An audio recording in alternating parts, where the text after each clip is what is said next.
दिलेल्या ज्या सवलती आहेत त्या लागू राहणार आहेत, त्यामध्ये मला बदल करता येणार नाही, कारण राज्य शासनाचीच ती भूमिका आहे.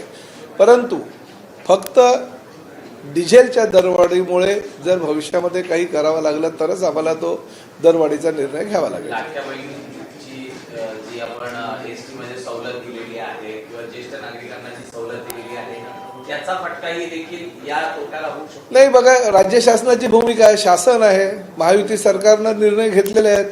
मुख्यमंत्री म्हणून काम करत असताना एकनाथ शिंदे साहेबांनी लाडक्या बहिणींना जी सवलत दिलेली आहे किंवा आमच्या ज्येष्ठ नागरिकांना जी सवलत दिलेली आहे ती शासनाची भूमिका आहे, आणि ती सवलत दिली किंवा त्या योजना आम्ही राबवल्या म्हणून किंबहुना आम्ही आज राज्यामध्ये सत्तेवर आलेलो आहोत. आणि आज सत्तेवर आल्यानंतर जर ती आम्ही घोषणा केलेल्या योजना जर बंद केल्या तर ते योग्य होणार नाही, आमच्यावर लोक विश्वास ठेवणार नाही. त्यामुळे ज्या सवलतीचा लाभ सर्वसामान्य जनतेला आता मिळतोय तो कायम राहतील. आजही दरवाढ करण्याचा निर्णय कुठलाही झालेला नाही, आणि फक्त केंद्र आणि राज्य शासनाची भूमिका जी आहे भविष्यामध्ये त्याचा विचार करून पुढल्या 10 ते 12 दिवसानंतर आम्ही जूनच्या पहिल्या आठवड्यामध्ये या संदर्भातला निर्णय घेणार आहोत. बाईक टॅक्सी प्रकरणी ज्या काही सूचना आपण दिल्या होत्या त्यानंतर सायबर पोलिसांनी कारवाईला सुरुवात केली होती, मात्र अचानक पुन्हा एकदा आपण तो निर्णय नाही, तो त्या निर्णयाला स्थगिती परिवहन मंत्री म्हणून मी दिलेली नाही. मी आजही माझ्या भूमिकेवर कायम आहे. मी सायबर क्राईम दिलं होतं 12 तारखेला आणि पत्र देऊन त्यांना सांगितलं की राज्यात बऱ्याच ठिकाणी अनधिकृतरित्या ह्या बाईक टॅक्सी चालू आहे.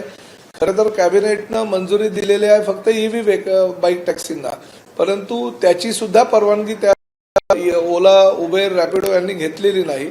आणि सरसकट पेट्रोलच्या बाईक त्यांनी रस्त्यावर आणलेल्या आहेत, कुठलीही त्यांना परवानगी नाही. जे शासनानं नियम घालून दिलेले आहेत त्याचं कुठेही पालन होत नाही.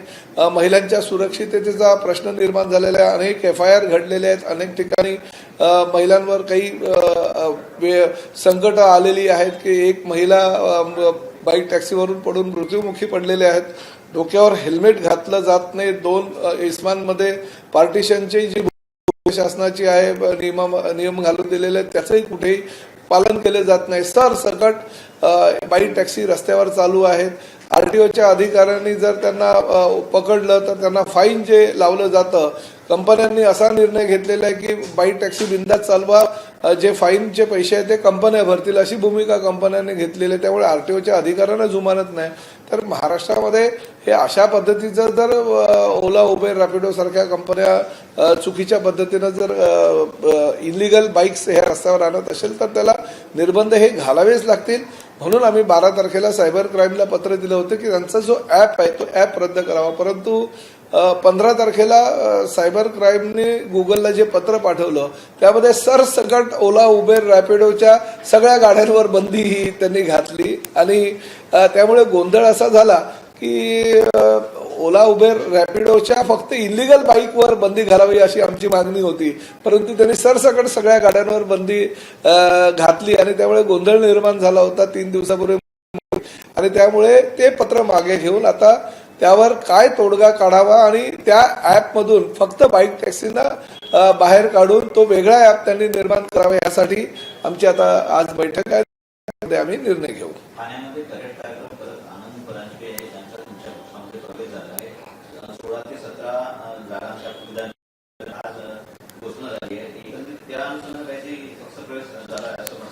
नाही, बघा, आनंद परांजपे यांचा मूळ हा शिवसेनेचा आहे, कारण त्यांचे वडील खासदार प्रकाश परांजपे हे ठाणेकर होते.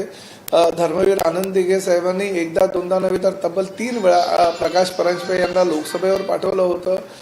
ठाणे लोकसभा मतदारसंघाचे ते एकदम लोकप्रिय खासदार म्हणून परिचित होते आणि संसदेमध्ये त्यांचा फार मोठा अभ्यास होता आणि अभ्यासपूर्ण भाषणं सुद्धा त्यांची गाजली होती.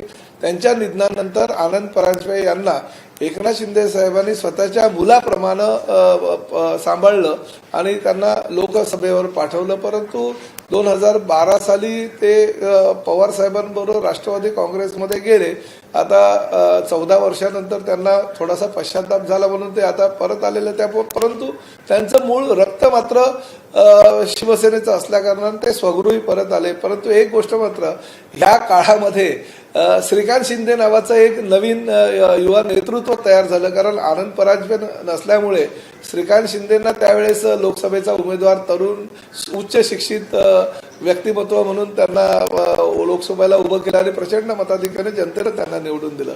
त्यामुळे मला असं वाटतं की आनंद परांजपे यांच्यावर सुद्धा भविष्यामध्ये कुठे अन्याय होणार नाही, त्यांना न्याय मिळेल आमच्या पक्षामध्ये, अशी भूमिका एकनाथ शिंदे साहेबांनी श्रीकांत शिंदे साहेबांनी घेतलेली आहे. नाही 32% नाही, 31.41%. नाही बघा, विधान परिषद किंवा विधानसभा प्रतिनिधी म्हणून सर्वसामान्य जनतेनं फार मोठ्या विश्वासानं आम्हाला निवडून दिलेलं असतं. वैयक्तिकरित्या जर माझी उपस्थिती गेल्या 4 टर्म मी आमदार आहे, मी सुद्धा 100% माझी उपस्थिती आहे आणि उपस्थिती असल्यानंतर त्या उपस्थितीचा फायदा सर्वसामान्य जनतेच्या हितासाठी आणि त्यांचे प्रश्न सभागृहामध्ये मांडण्यासाठी मी केलेला आहे. आता उद्धव साहेबांना जनतेनं मुख्यमंत्री पदावर विराजमान केलं होतं, काही ठिकाणी त्यातली उपस्थिती सुद्धा फार कमी होती. सभागृहातली आता विधान परिषदेचा सदस्य म्हणून उपस्थिती फार कमी आहे. तर मला असं वाटतं की त्यांनी जो निर्णय घेतलाय परत विधान परिषदेला न उभं राहण्याचा, त्यांच्यासाठी तर योग्यच निर्णय आहे. दानवेंना आता संधी उपलब्ध झालेली आहे, त्यांनी आपली कर्तृत्व सिद्ध करावं आणि 100% उपस्थित राहावं.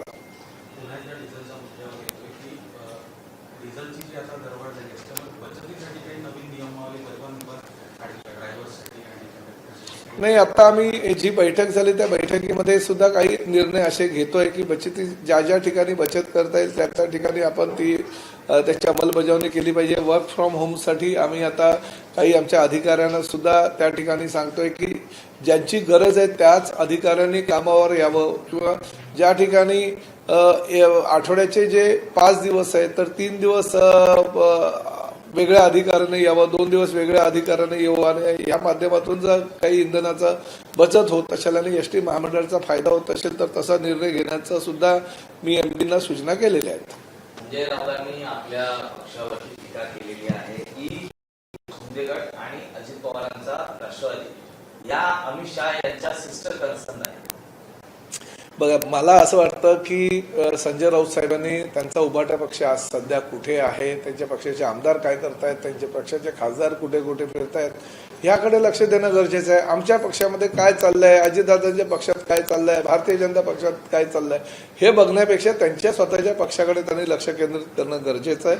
आज परिस्थिती फार वाईट आहे त्यांच्या पक्षाची. अशा परिस्थितीमुळे जर अशा प्रकारचे ते स्टेटमेंट देत असतील तर ते फार चुकीचं. आणि एक गोष्ट मी अभिमानानं सांगतो, आदरणीय पंतप्रधान नरेंद्र मोदीजी, आदरणीय गृहमंत्री अमित भाई शहा यांच्याशी महायुती म्हणून चर्चा करूनच आम्ही पुढे मार्गक्रमण करत असतो. आणि महायुतीचे ते नेते आहेत अमित भाई, त्यांचा जर चर्चा केली आणि त्यांच्याबरोबर चर्चा करून जर महायुतीचे काही निर्णय होत असतील तर चुकीचं काय आहे, त्यांच्या पोटामध्ये दुखायची काही गरज नाहीये. त्यामुळे संजय राऊत साहेबांनी स्वतःच्या पक्षाची काळजी करावी. निवडणूक आयोगाकडे जी काही केस चालू आहे त्यावरनं असं दिसतंय की निवडणूक आयोग हा गृहमंत्री आणि पंतप्रधान यांचा गुलाम आहे आणि त्यामुळे कुठेतरी लोकशाहीसाठी आम्ही आमची हे आज म्हणत नाहीये, ते संजय राऊत पहिल्या दिवसापासून असंच म्हणतायत. आता हे जर विरोधी पक्षाचे सदस्य म्हणून तसं काय ते बोलणार नाही तर त्यांच्या भोंग्याला सकाळपासून जी लोक अपेक्षित गर्दी करतात ती भविष्यामध्ये करणार नाही. त्यामुळे असे काही ते वादग्रस्त विधान करून रोज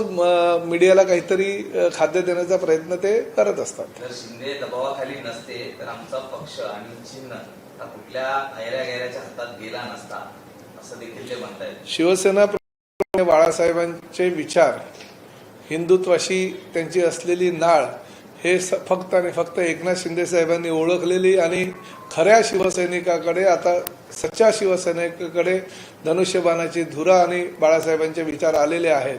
त्यामुळे बाळासाहेबांनी काँग्रेसला 4 हात लांब ठेवण्याची जी भूमिका घेतली होती तीच भूमिका एकनाथ शिंदे साहेब घेत आहेत आणि हिंदुत्वाशी जवळीक असलेल्या आणि